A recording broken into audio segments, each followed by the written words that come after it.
मैं तुम्हें इसे एकदम आसान भाषा में समझाती हूँ। सबसे पहले देखते हैं कि सवाल क्या कह रहा है। क्वेश्चन में पूछा गया है कि अंग्रेज़ों ने किस राज्य यानी स्टेट के राजा को उनकी गद्दी से ये कहकर हटा दिया था कि वो ठीक से शासन नहीं चला रहे, यानी मिस गवर्नेंस हो रहा है। यहाँ ऑप्शंस हैं अवध, झांसी, नागपुर और सतारा। इसका सही जवाब है ए, अवध। इसके पीछे की कहानी बड़ी दिलचस्प और थोड़ी दुख भरी है।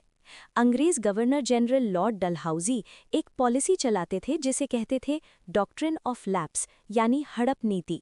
इसका मतलब था कि अगर किसी राजा का खुद का बेटा नहीं है तो उसका राज्य अंग्रेज ले लेंगे।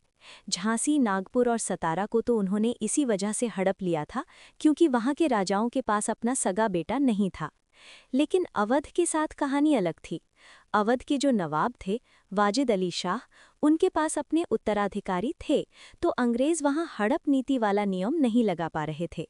लेकिन अवध बहुत अमीर इलाका था और अंग्रेजों को वो हर हाल में चाहिए था। इसलिए लॉर्ड डलहौजी ने एक नया बहाना बनाया। उन्होंने कहा कि नवाब वाजिद अली शाह अपना राजपाट ठीक से नहीं चला रहे हैं, वहाँ की जनता दुखी है और मिस गवर्नेंस यानी कुशासन हो रहा है। बस यही झूठा इल्ज़ाम लगाकर 1856 में उन्होंने नवाब को गद्दी से हटा दिया और अवध पर कब्जा कर लिया। ये बात वहाँ के लोगों को बिल्कुल पसंद नहीं आई। इसी गुस्से की वजह से जब 1857 की क्रांति हुई तो अवध के लोगों ने और नवाब की पत्नी बेगम हजरत महल ने अंग्रेज़ों के खिलाफ जमकर लड़ाई की थी।